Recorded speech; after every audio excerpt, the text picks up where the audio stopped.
All right, good morning everybody and welcome to another ePrime live stream. My name is Devin Struthers. I am the training coordinator for Psychology Software Tools, and today we're going to be talking about ePrime 3 new features. Now, there's a couple of new features that are really important to bring up, and today we'll be talking about probably some of the most important and most complex new features of ePrime 3, and those are the button, slider, and choice objects, or as we like to call them, the survey objects in ePrime 3. They are one of the biggest updates to ePrime 3, which is why we'll be spending the majority of the live stream today talking about them and their properties and some of their uses and how to quickly and easily add them to your experiment. So let's go ahead and jump right in, and we'll start talking about probably the most basic of all of these three new features, and that is the button. So in your experiment, or in eStudio in general, if you double click on the experiment object and click on devices, you're going to notice a couple of new devices. Two new ones in particular by default. The first one is the button device, which we'll be talking about today, and the next one is the script device, which we're going to be talking about more in depth in the next live stream. So don't worry about that one, we will get to that one, but today we're going to be focusing specifically on the button. So let's go ahead and double click on button to take a look at the properties, because since this is such a full-featured new feature of ePrime and there are all of these different possibilities for the buttons, I do want to go over each of the properties just to let you know exactly how each one of these works. Please also keep in mind that we have a lot of really great documentation on this if you go to our product service and support site, so just support.pstnet.com. If you type in button in the search bar or any particular property that you're looking at, we have excellent documentation articles that do a really good job of fleshing all of this out. So if for whatever reason you are watching the video and you're like, wow, Devin really went through responses quickly, I wonder if I could find any more information on that, we have tons of more information on that. So I definitely recommend checking that out. But just to walk through some of the properties, the first thing that you'll notice here is the name. Like every device in ePrime, you can actually change the name to be whatever you want. So if I want to call this one Devin's Button or something like that, or Easy Button, something like that, you totally can do that. And all it's going to do is just change its name here in the display device, and then if you ever reference that particular device later instead of any of the slide sub-object buttons, then you would refer to it as Easy Button or something like that. But for now, we'll just keep it its default of Easy. And just a quick note, unlike some of our other past streams where I actually walk through making an experiment, today I'm just going to be explaining a lot of features. So we're not actually going to be making anything today. It'll be more kind of an explanatory, hey, here are the features and here's how they work in ePrime. So there's that button. The next one is input device to filter. This actually lets you determine how you interact with buttons in ePrime. So by default, it is set to mouse, which means that I could either use my little mouse cursor and click on a button on the screen, or if I have a Windows Surface or any sort of touchscreen enabled experiment, I can use my finger or a stylus or anything that you would interact with on a touchscreen in order to make responses to that mouse. But as you can see here, we also have the option to use a keyboard to respond to the buttons as well. So if you want to use the arrow keys and the enter key, for example, to interact with the buttons, or the SlideChoice or the SlideSlider, that is where you would interact with that. And keep in mind that this button device here, not only does it apply to the slide buttons, but it also has the properties for the SlideChoice and the SlideSliders in it as well. Because despite the fact that they're called, a SlideChoice or a SlideSlider, they are all underneath just button objects. So these kind of focus on the properties of all of them as well. The theme editor we're going to get into way more in depth, so I will save that one for later. But let's take a look at response types here. So as you can see, there's actually a lot of different responses that you can log with the button. And I'll explain each one of those. So the first one is down. So whenever you push down on a button, so you just click it, this is basically the down of the button. The click is the press and release of a button. Double click is obviously double clicking on a button. Hover is when you take your mouse and it goes over top of the button object, so if it's hovering over top of it. A long press is if you've just held your button down for a specific amount of time, and you can set that later, trust me. A fixation is if you take your mouse and you hold it over top of the button for a pre-specified duration. And then check would be something more related to a SlideChoice or SlideChoice object, and that's if you've checked that button there. So these are all the different ways that you can interact with a button in ePrime, and they're very important to keep in mind because you can actually change what the button does based on every single one of these types of responses. So this is something that I definitely want to keep in mind for later, because we're going to be going over how to alter what happens during each and every one of these response types. The next one are these flags here. Now the flags stand for ways that you're interacting with the button. So the primary response to a button is of course the click, double click, hover, long press, those types of things. The secondary flag for the button is the device that's responding to the button itself. So I'll be, pressing a button, and pressing the button will of course be a click, but the secondary lets me know, am I also logging the fact that a click equals a mouse press and release, or if I do a keyboard device, the secondary will let me know that a keyboard or a mouse click, or sorry, not a mouse click, a button press is actually, an enter key on the keyboard. Do I want to log that kind of data, or do I only want to log the fact that I pressed a button, or, interacted with the keyboard to press the button? Inactive is whether or not that button, if it is currently not enabled, if you can still interact with it. So if you've already checked the button, if the button has, have you clicked on the button already, is it still considered active and clickable again, or is it not at all? And then disabled is if the button isn't clickable, is it still logging data? So then we have visual options for circumstance here. So whether or not, so the circumstances are basically just these response types. And as you can see there are a couple that match. So hover, down, and fixated are all in these response here. And this is letting us know, is there going to be a visual difference whenever you do that to a button? So for example, if I hover over a button, is there going to be a visual component to that mouse hover? So or do I want it to just completely remain the same? Same for a down. If I press on the button itself and you're like pressing the button down basically, is there going to be some sort of visual component that changes?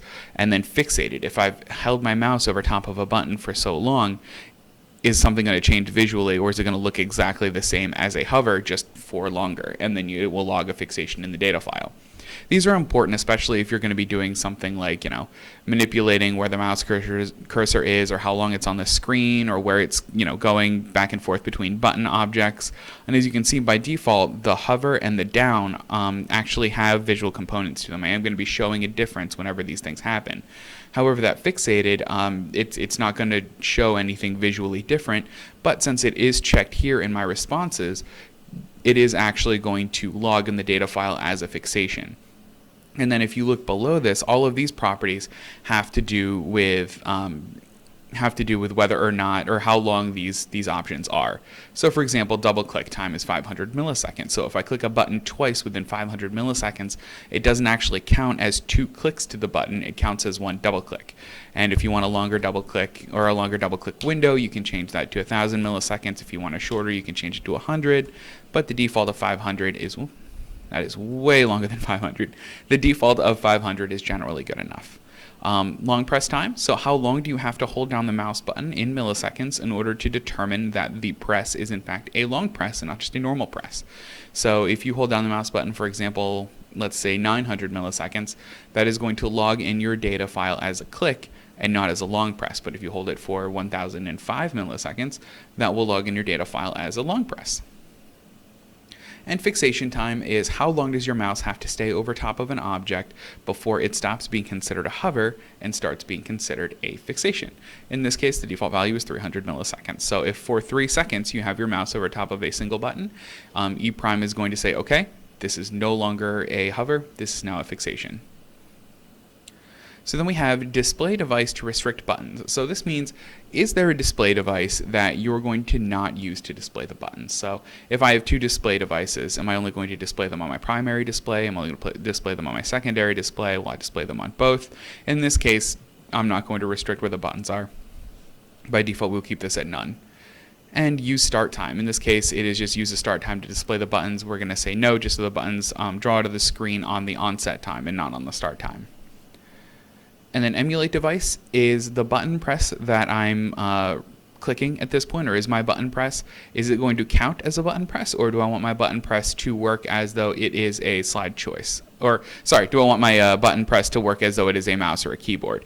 And in this case, we don't really want to do that. We're going to use all of the properties that are involved in the button objects themselves, so we're not really going to need to use emulate device.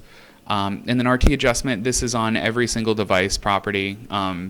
like all the response devices, so it's on mouse, it's on keyboard.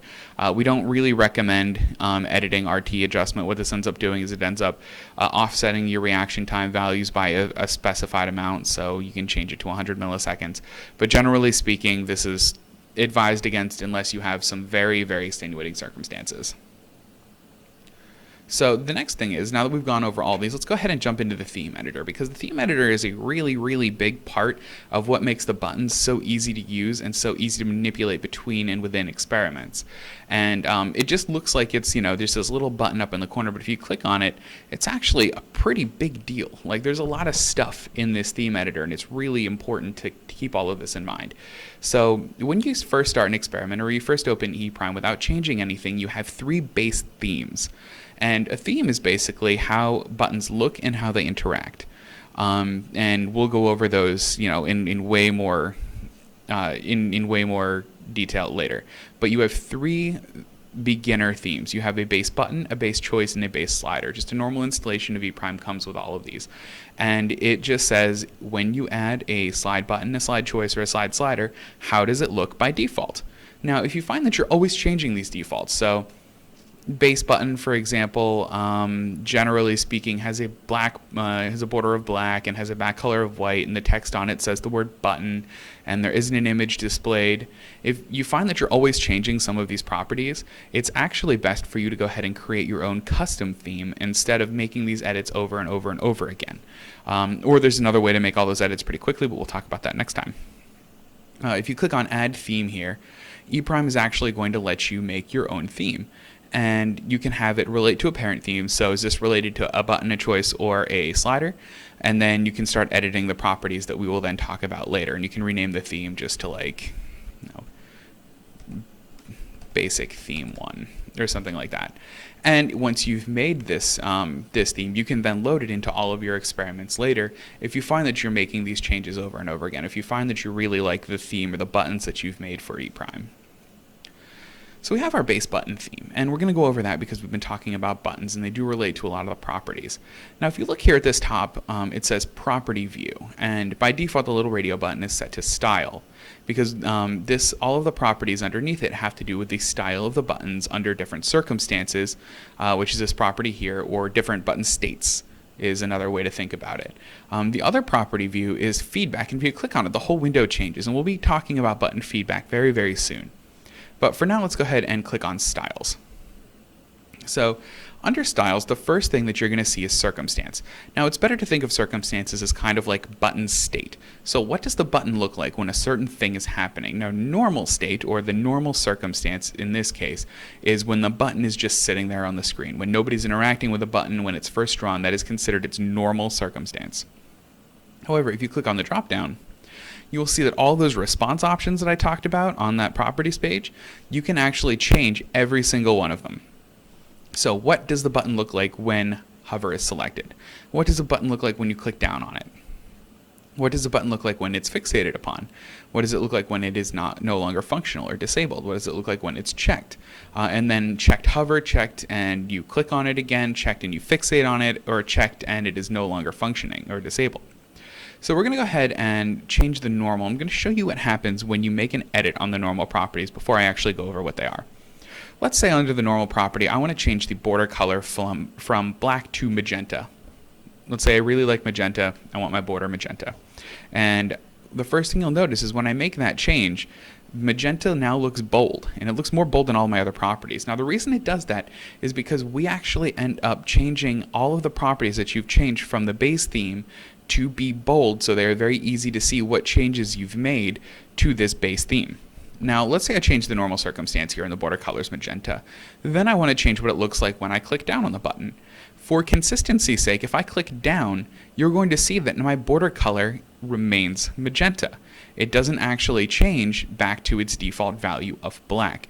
Now, we've done that in order to maintain consistency among the different states of the button objects. So, for example, if I were to decide to draw a 2-point, let's do a 2-point magenta border around all of my buttons. And I clicked out of that way too fast, my apologies. Now let's say I decide to put a two-point magenta border around it. What I would have to then do, if these properties didn't persist among all of the other circumstances of the button, I would then have to sit there and I would have to change what it looks like when I hover over the button, when I click on the button, when I fixate on the button. I'd have to change that property in every single one of these, because the normal state is its normal drawn state, and I don't really want anything to change, or it's less of a there's less of a risk of that button object changing drastically if you just click on it. Now things will change, of course, but they won't change to the point where my border is going to go away, and all of these main properties are going to change. So if I set this back to their default values, you'll see that they then change on all of the other circumstances. But let's say I want to change what happens whenever I fixate on the button. I want to make a red border around an already fixated button here. So let's go ahead and change that to red, and I'll make a 2-point font here. Now, if I were to go back to my normal state, you'll see that that doesn't actually change my normal state. So normal is the only circumstance in this case that trickles down to every other circumstance. So any change made on the normal circumstance will apply to any circumstance after it. However, any change made to any other circumstance, for example, fixated, applies only to that particular circumstance and no longer affects anything else. So I did fixated there. If I look at disabled, you'll see that the disabled properties here under the general tab for the border color and the border width match my normal state and do not match my fixated state.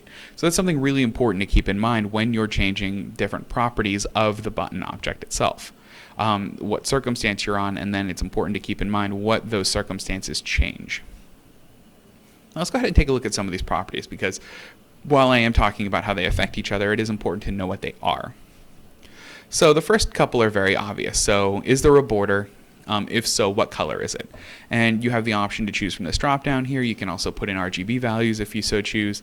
And then border width, this is just in pixels. So how many pixels wide do you want your border on this button object? Back color, what's the color of the background for the button object? And then back style, is it opaque or can you see through it, otherwise known as transparent? Padding, is there padding around the button? And if so, how much padding in pixels is there on the left, right, top, and bottom of the button object itself? Now the text allows you to change the default text that appears on your button objects. The default text of the base button is just the word button, but I'll go ahead and change that just to show you what that ends up looking like once we actually add a button. We will just say easy button. As you can see, I'm changing from default, so my text is going to be a little different. That allows you to specify what color it is, and then within the button itself, where it is at aligned within the X and Y axis. So right now, align X and align Y are currently in the very center of the button. If I want them to show on the top left corner, I would change my align X to left and my align Y to top, but I kind of like the way it looks in the center of the button anyway. And then what font does it appear in? So right now it is Consolis font size 18, not bold, not underline, not italic, and there's no strikeout on it. Those properties are pretty self-explanatory and pretty easy to change. Now image. This lets you specify an image in your experiment, or in your button. So what does my button look like? Is it going to be just text with a plain background? Do I want a clickable image? And if I want a clickable image, which one is it going to be? Now, there's some really cool things that we've included with ePrime 3 that I do want to point out, specifically relating to these images. And they come pre-installed with ePrime, so I'm going to go ahead and navigate there for you guys. And my window popped up on the other screen there. But if I go to my installation of ePrime, so if I go to C, Program Files, PST, ePrime 3, and this Resources folder, we actually pre-install a lot of really great button resources for you. Now the first one is just a folder of backgrounds, and we have either simple ones, which are just very simple background shades. As you can see, we have very simple shades here that will fill in with the square of the button itself, and then we have these more rounded ones with the magenta background. Those are more rounded buttons, and some of them have some gray areas, and some of them look a little bit more like they pop out a little bit, and they add some field of depth here. And of course we have some very simple, literally just colors here in the simple ones. And then in enhanced, these look a little bit more like what you would expect with an actual clickable button here. And as you can see, we have different states relating to the circumstance here. So we'll take a look at this violet set here. we have violet down, so it looks like a pressed button. Violet fixated, so it looks a little different if you fixate it on the button. We have a hover, so what it would look like if you hover over the button. And violet normal, which is what it would look like if it's just sitting on the screen. So not only have we included these nice buttons, but we've also included various states or circumstances of these buttons for you to add, so it's really easy to dynamically change these things. Along with those backgrounds, we also have included an entire deck of cards. If for whatever reason you want to program like solitaire or a Wisconsin card sorting task, or if you want to, heck, even do like a Monty Hall style problem with cards, you can absolutely do that. We have these already preloaded into the system. We have an entire deck of cards along with different card backings. So we have actually three different styles of card backings, all in red and blue. And then we've included some Joker cards, because why not? Icons, we have different icons that you can load into this screen or into these button objects, and I'm going to go over icons really soon, but just know that we have different icons. So we have checkboxes, both empty and checked. We have arrows pointing in various directions. We have indicators if you're going to be doing any sort of math with buttons, and we have these radio buttons. So if you want your radio button to look something other than the standard black and white radio button, we can have them in white on black background, black on white background. We can have them just black with this transparent magenta background, and all of the various states of these buttons, or these radio buttons there. And then this other important one are the sounds. I'm going to go over the SLTs later, trust me. But the other important one are sounds, and those are going to be important for pre-programmed button feedback, which is something I'm going to go in later as well. But just keep in mind that they're there. So with these images here, I can either load any of my preloaded images that I want, or anything from that resources folder. And if you look here, it's actually just going to default to circumstance normal. So I would want to go into that same folder here, and let's just say we go to the PST folder, go into resources, backgrounds, and we'll go to enhance because I really like those. Now since I'm on the normal circumstance, I'm going to want to select a normal right here. So like a normal image. So enhanced one blue normal, or enhanced one light blue normal. One of those type of images, because they'll relate to my normal circumstance. Then once you've picked the image that you want, you can choose how it's aligned on the screen. So along the X and Y axis, is it centered? Is it just to the left or the right or top or bottom? Am I mirroring along the X or Y axis? So let's say I find an image I like, but I would really like it upside down, I'd mirror it along the Y axis. Or I would really like it to flip this way, I would mirror it along the X axis. Am I going to stretch the image? So do I want it to actually stretch to the area of the button itself, or do I want it at the same size as the image? And then there is stretch mode, which is going to be both. So stretch along the XY axis. I can have it stretch only along the X axis, only along the Y axis. I can have it fit the entire size of the button object, or just this property here, which is used to fill up the entire area of the button object. And we have really great descriptions of all of these, along with really cool images on our product, service, and support site. So I strongly recommend checking that out, because it really does a good job of showing you exactly how all of this is going to fit together in the end. Whoops. I'm going to hop back into my theme editor here. And then use color key. So color key is a property on all of our images, and it's going to be a little more important once we get into the mask property, but basically what the color key is it allows you to say, hey ePrime, I want you to ignore this color in my image. So if you noticed in a lot of those like icons, for example, the radio buttons, a lot of them have a magenta background here. In this case, it's a transparent background, but if you want ePrime to ignore a particular color and not display it, you set that one to the color key. So for example, we'll do yes, and then color key is by default set to magenta, so that means that any magenta that you see in any of the images that you load here is actually going to appear transparent whenever you go to run the image itself. So even though something like, let's see, this simple background here looks a little silly with all these magenta areas here, and that doesn't really look like what the button was. I want a more rounded button.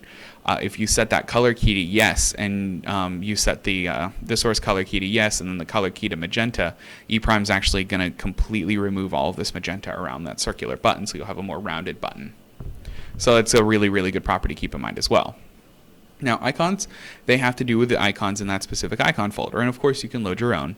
But if you look here into the icon files, I will show you what we have. So arrows, for example. We have the different arrows that you can load into it. We have checkboxes, we have indicators. Basically, they're just smaller, scaled down images. And you can choose which one you want. You can choose their height and width. You can align them differently along the X and Y axis, of course. You can wrap it along the X and Y axis. You can change the margins around it. So how big of a margin does it have around this specific icon?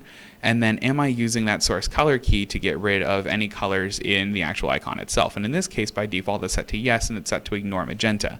Because as I had shown you before, something like these checkboxes, there are a lot of magenta in here, and they are going to be removed whenever you use that source color key and set that to magenta. So this will actually just be a black on transparent, or this will just be a black, that'll be black on transparent as well.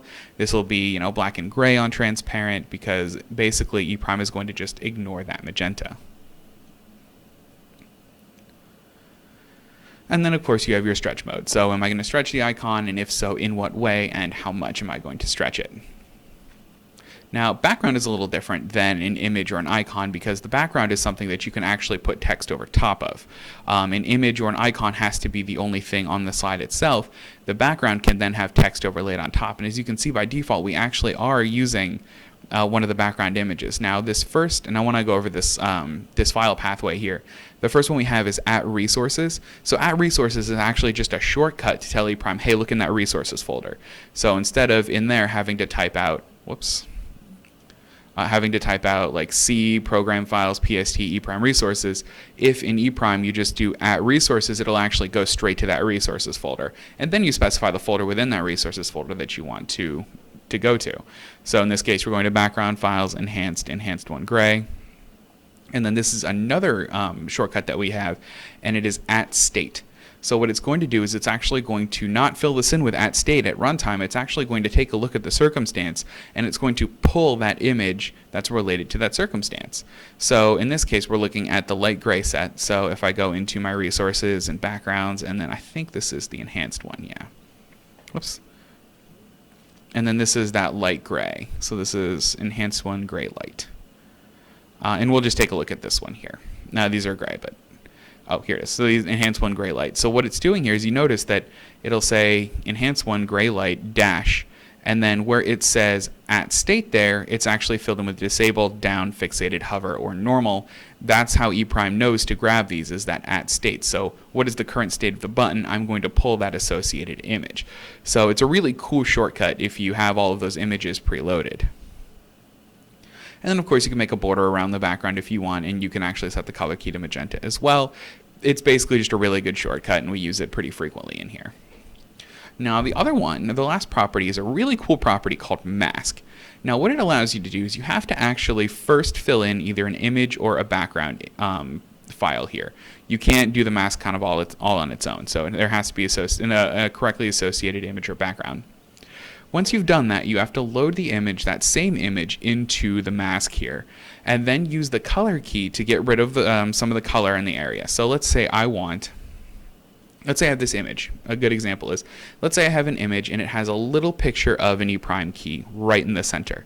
And let's say I only want the clickable area of that image to be the E prime key. And there's this big magenta border all around it, and the background is magenta, and it's very magenta, and in that middle of the field of magenta is that little E prime hard key, or little E prime hardware key, and I only want that hardware key to be the pressable part of that button. I don't want any click to the magenta to count.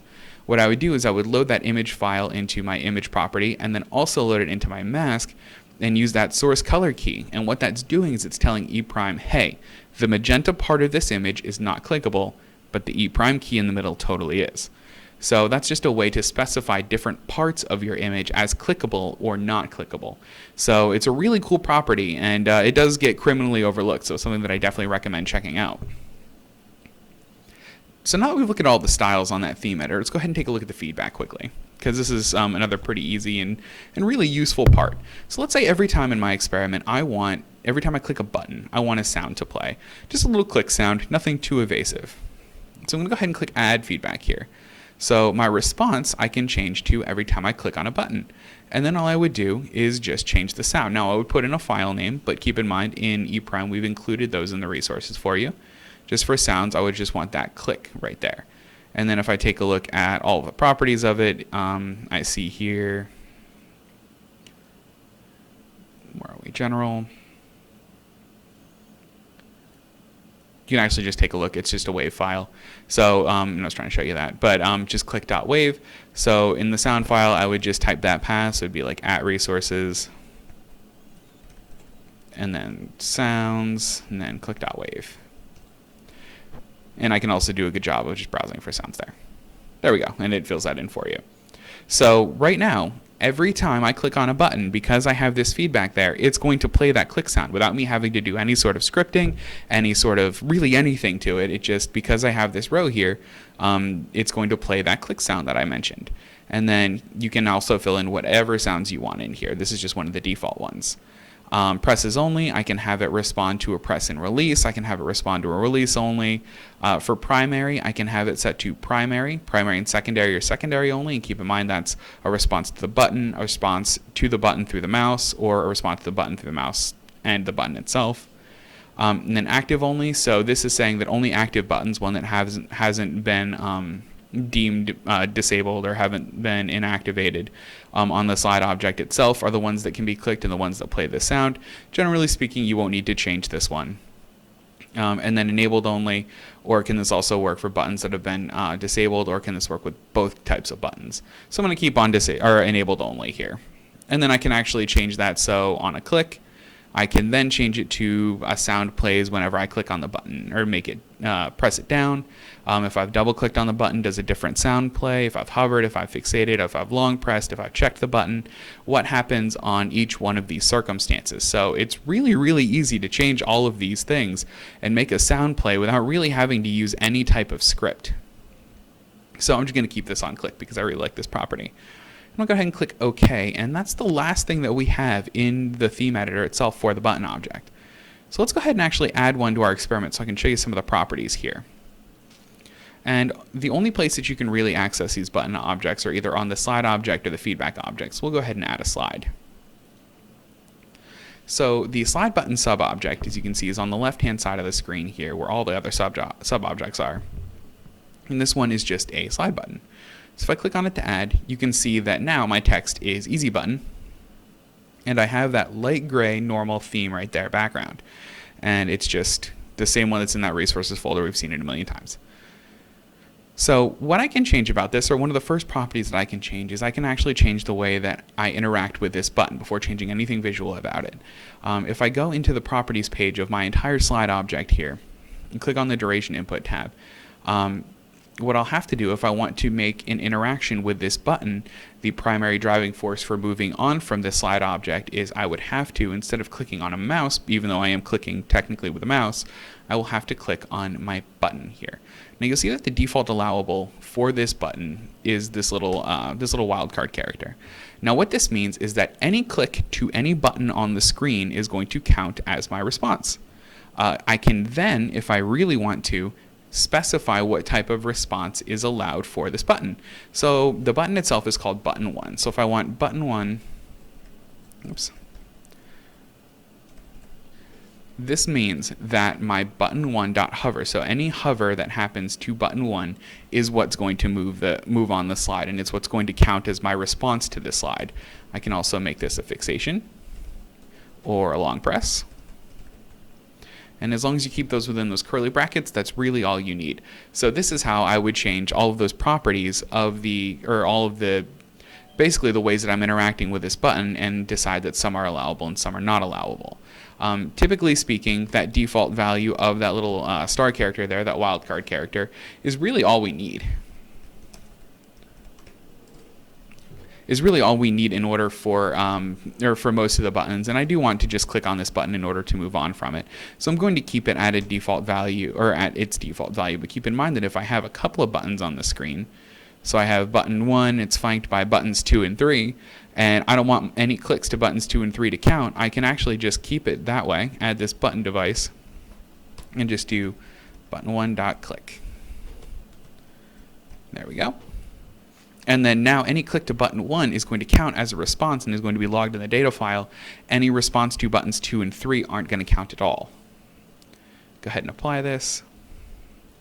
And as you can see here, my accuracy, RT, and response are currently set to input masks, which means that it's going to be logging the data for my button input mask there. So slide1.response is going to happen whenever I do the button1.click. Now, if I go ahead and take a look at the actual properties of the button object themselves, they're going to look really, really familiar. So first off, if I hop over to the theme tab, because we've talked about this to death, it looks exactly like the theme editor. And in this case, the theme editor, if I click on theme editor, counts for all of the buttons in the entire experiment. But if I change all of the properties here, it's just for this specific button. So any change that I make into the theme editor is going to change all subsequent buttons. If I go ahead and change the border color on this one to, let's say, cyan, and make it a 5-point border, it's not actually going to change on any other button than the one that I'm currently interacting with. So if you have a very specific button you want to change, then it's important to go into its individual properties page and change those properties. Otherwise, if you want to change all of them, go into the theme editor. And honestly, I am not going to go over all of these options again, because they are literally identical to the theme editor. They work in exactly the same way, and there's even the possibility of that feedback. And as you can see here, even because in my theme editor I added that click and that click sound to my button objects, it has that in there by default. And if you want to add additional ones, you absolutely can, but if you notice here, you can't even remove it. This is something that by default, because of that theme editor, is on this button. So I'm not going to go over anything in the theme tab again. So we're going to go over to general first, and this is where things actually start to change. So the first one is the name of the button. That's important if you're referencing the button by way of the input mask like I just did. So button1.click, you can also change it to like easy button. Now if you notice, whenever I'm changing the name of it here, so we'll change it back to button1, the text is also changing down here. Now, if you leave this response blank, it'll say responses reported by this slide button shall report button1 in the .rest property. However, I can make this whatever I want. So if I want in my .rest property, so in my data file, if I want it to be logged as the big button, all I would have to do is under responses, just change it to just big button. And it's going to say responses reported by the slide button shall report big button in the .rest property. So I'm actually changing what the responses look like.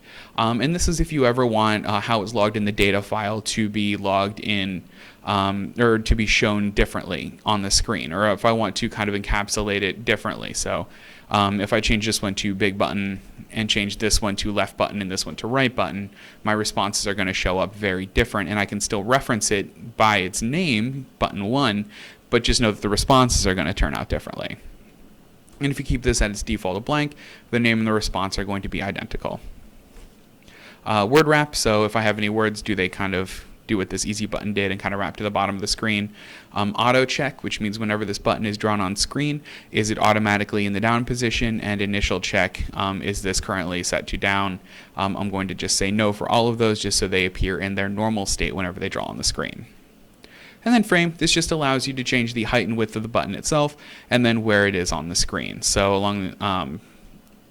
so if I want the height to, let's just say, be 25% for both height and width, you can see that my button shrank a little bit.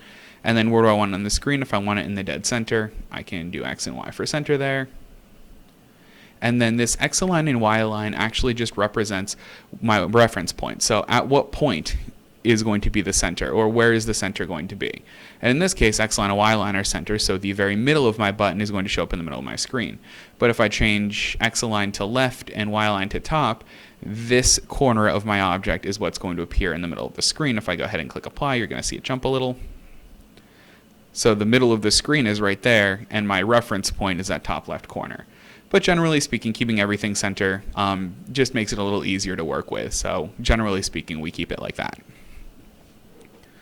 And that's really all of the properties of the button object. They're really easy to work with, and they're really easy to add to your experiment. But as I had mentioned, we have a couple of other properties or other objects that are really important but haven't gotten any attention yet. And that's the SlideChoice and the SlideSlider. Now those are even easier to work with than the button objects, because the button objects have a lot of properties that you need to change and really need to keep in mind. But if I go ahead and add this SlideChoice here, you can see that it is just a multiple choice object. And if I go into my parent theme here in the theme editor, for my button object, you can see that I have a base choice, so I just added a slide choice.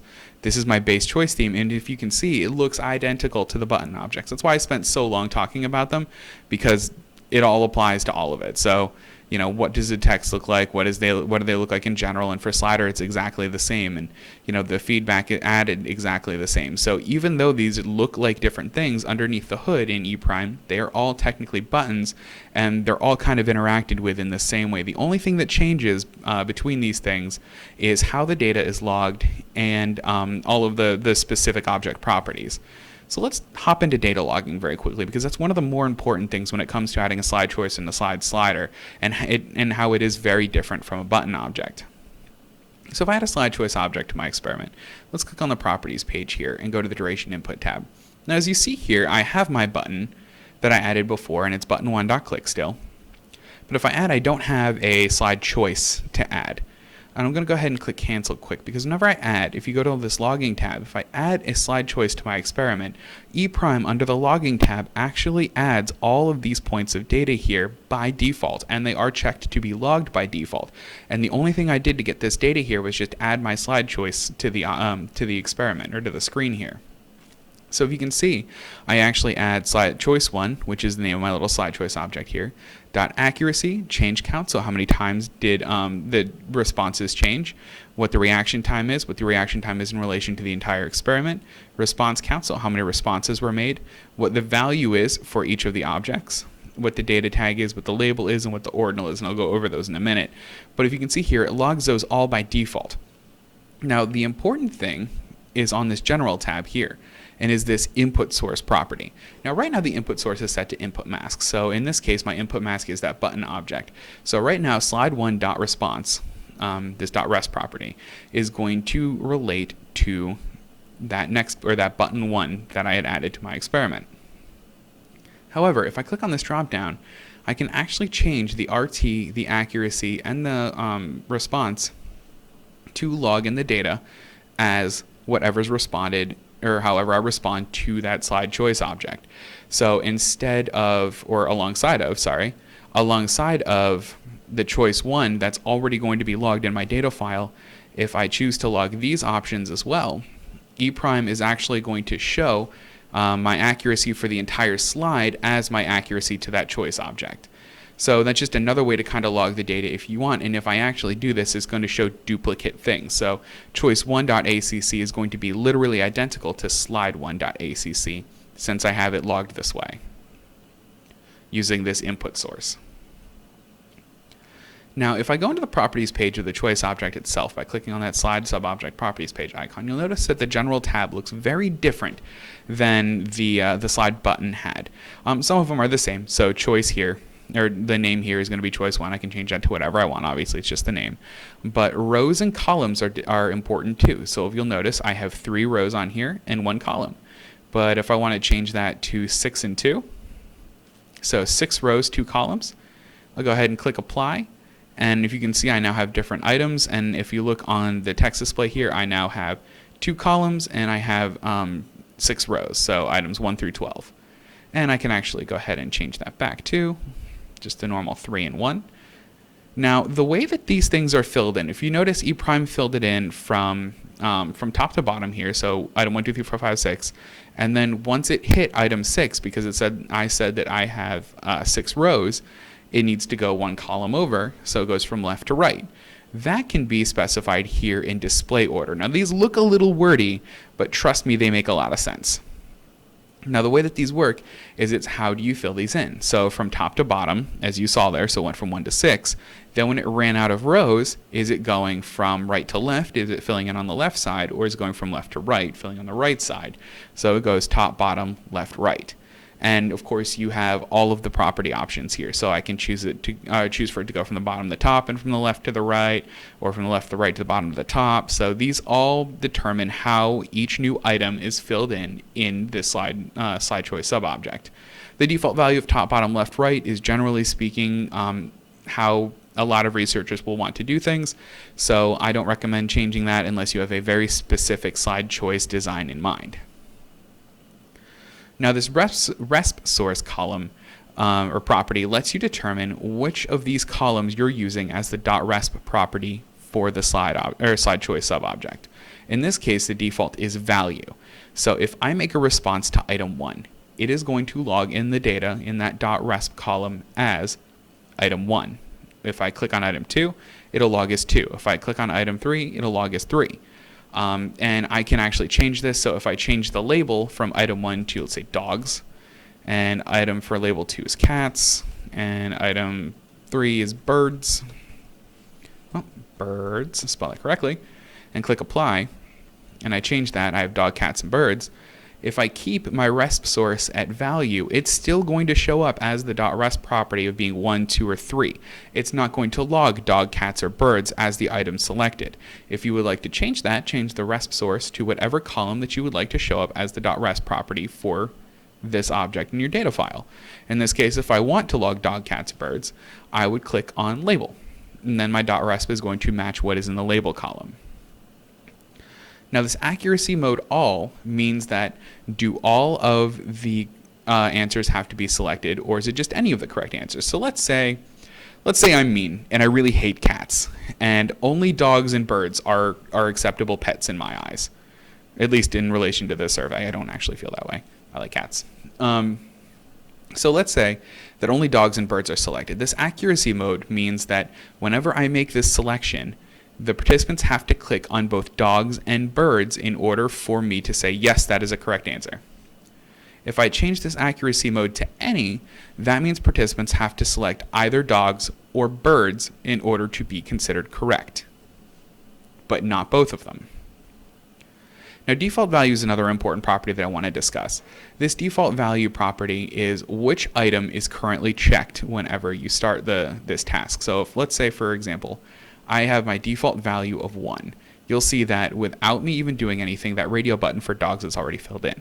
The important thing to keep in mind about this default value is that if I have this default value set to dogs, I don't at all interact with this SlideChoice sub-object and choose to move on, E prime is going to log my answer or log my .resp value for this SlideChoice object as dogs, even though I didn't interact with it at all because it is what is filled in by default. So if I don't want anything to be checked and I want, if I don't want anything to be checked and I want everything to be logged as though I didn't make a response, I recommend keeping that default value set to any. Now the single selection property is a little kind of misleading in how simple it looks, but it's actually a really big deal. So single selection means that I can only select one of the items at a time. But if I change my single selection from yes to no and then go ahead and click OK here, you'll see that I now have a checkbox here instead of a radio button, which is generally universal for, hey, you can select multiple ones of these. This is a multiple choice option, and a radio button is where you can only select one of these things. Now, if you're familiar with EEPROM and you're familiar with the list objects, these items down here are going to look pretty familiar for you because it kind of is laid out a lot like a list object. So ordinal is literally just the order in which it appears on this list object. It's not a property that you can necessarily change, but the value you can change if you really want to. So I can have the value set to, let's say 11, 12, and 13 for these instead of 1, 2, and 3. It's just going to change the way that the data is logged and how I interact with that data later. The label is what appears on the actual slide itself. Image file name is if I'm going to be having multiple images to select. Let's say a picture with a little radio button next to it, or a picture with a checkbox next to it. So if you're doing something like CAPTCHA where it's like, please select all of the images of storefronts in order to, for us to determine you're not a robot. You can do something like that in these, you can load one of those images there and make them selectable in a SlideChoice. Data tag, is there any tag associated with it? That's going to be logged in the data. Generally speaking, people tend to keep this at default of blank. And then again, included in accuracy. So is this selection going to be considered correct or as a part of the accuracy as defined by this accuracy mode property? Then if you go to frame, this is just a general, just a general listing of all of the frame objects. So how high, how high and wide is it? So is it going to be 75% of the screen? Keep in mind that like all of the other E objects, these can actually be set in pixel values as well as attribute references, despite these little drop downs just looking like percentages of the screen, because they don't necessarily have to be. But if you're displaying these things on different monitors, we do recommend keeping the percentages of the screen instead of exact pixel values. And then position along the X and Y. I got so close to center here, 49% and 48%, but I like things to show up in the center, so keep in mind that you can do left, center, and right for the X. You can do top, center, and bottom. You can also do exact pixel values. You can also do attribute references. It's very, very flexible. And then if you go into appearance, this is going to be just a little different. Nothing too intense though. So parent theme, what is the back color, what is the back style? Those are all very similar. What are the item colors? So right now I have a default of black font, but if I want my font to be green, I can change my font to green. Word wrap, so what happens when your sentences extend past the visible area of the screen there. And then what the font properties are, basically. So all very simple, very easy to interact with. So that then takes us to our last one, and that is the SlideSlider object. So this is a fully functioning slider. If I go ahead and run the experiment, I can actually move the slider along along this axis here, and you can see that little number at the top. That is going to actively update based on whatever number the slider is. There's no script associated with anything like this, but if you look, the properties are going to start to look pretty familiar, especially since we've already worked with the SlideChoice sub-object. So if I go into the properties page for the entire slide, you'll see that my input source here, I have the option to select either input mask or the slider, just like the choice. If I go to my logging here, you'll see that my SlideChoice properties are gone, and now I have special properties for the SlideSlider. So accuracy, was a response accurate or inaccurate? Change count, how many times did I move that little slider along the axis? What the reaction time is, what the reaction time is in relation to the entire experiment. Response count, so how many responses did I make to this, and what is the value of the response at the very end. And similarly, with that duration input tab, you don't have to actually make a SlideSlider input here. E prime, even without an input mask, is going to allow you to interact with this. The input mask is just how you move off of this slide object itself once you're done. So in this case, I'll just remove this button because I don't have one, just say like a keyboard or something like that. Now if I go into the actual properties of my SlideSlider, this is going to look very different than the slide button and the SlideChoice did. And that's obvious because the SlideSlider is very different. So the first property is the most basic. You can change the name. That makes sense. Value min and max are what are my anchors. So I want to start at 1 and go to 10. Do I want to start at 10,000 and go to 20,000? You can specify that there.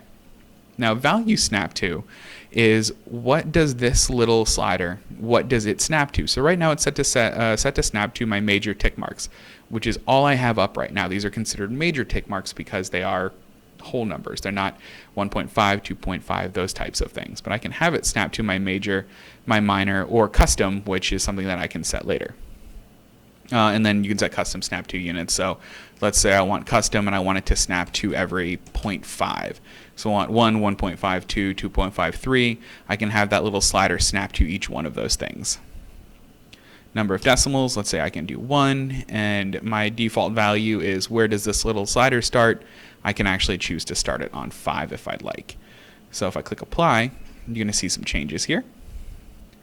So if I click apply, you're going to now see 1 decimal point after all of these, and then you'll see here that my slider will start at 5. And let's say snap to units, I will just say 1, and decimals I'll keep back at 0 just so that looks a little nicer for you. And now it starts at 5 instead of starting at 1. So you can just change where the default value is for the start of that slider. Tick marks. So what tick marks do I have? My major tick units in this case are all going to be by 1. If I want them to increment every 100, I can do that. If I want them to increment every 10, which on this scale is going to be silly, I can do that as well.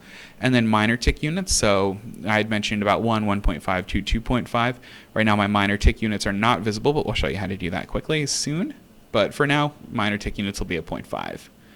And now is my accuracy range. So now is where I determine what is going to be considered correct. Right now my accuracy range is from 1 to 100. So as long as that slider is somewhere on that scale, it is going to count as a correct response. But if I want my accuracy to be 5, I can do my min and my max to 5. So that means that the only correct place for this slider to be is at 5. But if it's an opinion slider and isn't something that actually has a correct answer, you can keep that min and max accuracy range set to 1 and 10, and that will work just as fine. The frame tab, oh wait, I forgot one here. In the orientation, my layout for this one is going to be horizontal, but if I change it to vertical and click apply and OK, you'll see that my slide now snaps to be a vertical slider. So that's pretty cool there. If you want to do a thermometer or something like that, that's a really useful thing. And then display order is either default or reversed. So, default is 1 on the left, 10 on the right. Reversed is 10 on the left, 1 on the right. So it just determines where that min and max is located along that scale.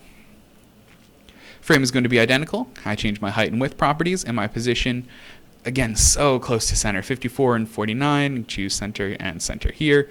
Those haven't changed among any of our properties there, but the appearance looks way different. And this one is actually something that's going to be really different. So I have the option to change my parent theme. If I go into theme editor, we've already done that, but you can change all the different properties of how it looks and what the circumstances look like and those types of things. And I can change my back color, my back style, but here's where it really starts to get different, is these tick marks. So these tick marks, it lets you know where the tick marks are going to be related along the axis. So right now, position is above right. I can set my position of my tick marks to crossed, and if I click OK, you can see that they now intersect with that line. Top right is just what we have by default. Label size, so how big are my labels? Right now, they're currently set to 15%, which is about 15% of the size of the slider. And label padding, so how much space is there between the number itself and that tick mark? So major tick mark appearance, which is what we see here, it is visible. The tick marks are colored black. They are 15% of that size, and their thickness is only 1 pixel thick, and the padding along the tick marks is 5%. Minor tick marks, so if you remember in the general tab, I have minor tick units of 0.5, but they're not visible, and I'm not snapping to them. If I change my minor tick marks to be visible and then click apply and OK, you'll see that I now have much smaller tick marks in between my major ones. Those are obviously considered the minor tick marks. And then you can change the same properties of these. So what color are they, what size are they, how thick are they, and what does the padding around them look like? I can also change this indicator here. My indicator by default is a black rectangle, but I can change it to a circle if I want. I can make that round, and let's make it teal to be fun. So now I have that little teal circle indicator in the middle of there. And then this font property here allows you to change what the font is for each of your values. So it is just generally Consolus 18, all of the defaults, so not bold, not italic, not underlined. These values here, so this little value at the top, is it visible? Where is it located? What color is it? And is there any sort of padding around it? And then this axis actually allows you to just change the properties about this line. So as you can see here, it is just a default black line. We can change it to something a little more exciting. We will make it lime, because that's pretty exciting. And axis thickness, right now it's set to 1. We'll change it to 2. And padding is how much room is there around it. We'll keep it at default value of 10. Let's go ahead and click apply and OK. You can see that we now have this nice lime green line that is just a little thicker than it used to be. So that's all of the properties of that slide slider. But aside from that, if I go ahead and run this experiment, I can interact with this slide slider all I want. Now the important thing to keep in mind is that my my minor tick marks in this case are showing, but if you look here, it says custom snap to units. It's actually snapping to my whole numbers here, so it's not going to actually hit all of these values here. And it'll just show, or it'll allow me to snap to 1, 2, 3, 4, 5, 6, 7, 8, 9, 10. If I change this to custom snap to units to 0.5, then it's actually going to start snapping to these middle units. So it's important to keep in mind all of these properties and how all of them kind of affect each other when you're working with this slider object. But that is all. Oh, let me see here. That's not actually all the information. I was about ready to, but not. So what I have here, now that we have all of the properties for all of these things, we've actually made a way in ePrime to make handling and managing all of these objects much, much easier for you. And that's in this upper right-hand corner here called Slide Layout Templates. Now the slide layout templates, if I click on this drop-down button, as you can see, are actually pre-programmed sliders, buttons, and choice objects. And they allow you to not only draw them to the screen in a very aesthetically appealing way, but they also allow you to it also sets all of the properties of this of these objects to something that's really easy to interact with. So let's say, we have everything here from different types of slide choices. So we have some text slide choices. We have some horizontal axes that look a lot like those Likert type scales. You can interact with text or images. And then you can do a movie with a little rating scale next to it. And these are actually some sliders along the rating scale. And then this one's more like a thermometer here, and it's 100 point. You can have an on-screen keyboard, a circle. These are just those simple buttons. If you want anything to, or any types of buttons, then you have some recognition, some very simple recognition templates. So I would just add one of them to my experiment. Let's say I add this, this all points image prompt here. If I add it, it takes a second to add because not only is it drawing everything to the screen here, and I now have an image. I'll have to load it obviously with all of these, with all of the slide choice underneath, and then that little next button. But not only does it draw everything to the screen in a very visually appealing way, but if I go into my properties page here, into my duration input, you'll see that it, with the exception of that keyboard that I had, it actually set up this button input mask for me already. So now I have this next button that's going to allow me to just automatically move on without any problem at all. And if I go into logging, you'll see that it automatically sets all of my logging exactly how I would want it. So, you know, a really nice way to kind of easily and quickly set this up. So if everything that I had gone over today seemed a little bit much and a lot of properties to remember, just keep in mind that we have this slide layout template right here, and all you have to do is just choose the template that you want and just change it the way you want. So let's say I want the image to be bigger and I don't really need this survey header or question instructions. I can just make this however I want, and it's just very easy for me to interact with. So just a really easy way to kind of make these things. And if you have any questions, if you want to reference any of these things in script or have any questions about how they work, if you go to help and then go to this ePrime command reference. Let me just pull this over here. If I go to my ePrime command reference, which is going to load in just a second here, this is actually a really great resource for interacting with these objects in script. So if I do, let's say, slide button, you can see that I have all of these different options for working with a slide button. So here I have a description of the slide button, all of my available properties and methods of the slide button to interact with. So if I ever want to interact with any of these at any point, this is through script, this is a really great resource for finding out how to do that. And there is a lot of information on this. So if I do like auto check, for example, not only is there the syntax for it and a nice description, but if I look below, there's actually a really great example of how that's going to look like in script. So, this is a really awesome resource if you ever want to learn anything about these slide buttons or slide sliders. And then, of course, if you go to just our product service and support site, support.pstnet.com, you can also get a lot of information here if you go into our documentation articles. And this is all of that documentation that I'd been mentioning before. We have a lot of really, really, really great articles here about the button objects themselves. So if I type button, so the button device here, if you ever are wondering, oh, how does the button device work? Devin had mentioned it and I kind of forget it, or he'd gone over a property quickly. This is where I had mentioned that we have a lot of great documentation, and including all of the properties that I had mentioned in a very great description on how each one of these works. So this is another really great resource if you'd like to learn any more about anything that I had gone over today. Definitely check that out as well. And if you find that you have any questions at all after taking a look at this video or reading anything online, feel free to submit a support ticket at support.pstnet.com. If you saw at the top of the page there's that sign in button. Go ahead and click on sign in, then submit a request. We'd be happy to answer any questions that you have. But now for real this time, that is all the content that I have for today. If you guys have any questions or have any recommendations for future live streams, please feel free to leave us a comment at the bottom. As always, like and subscribe to the page. That lets us keep doing what we're doing, and we're always happy to teach you more about ePrime.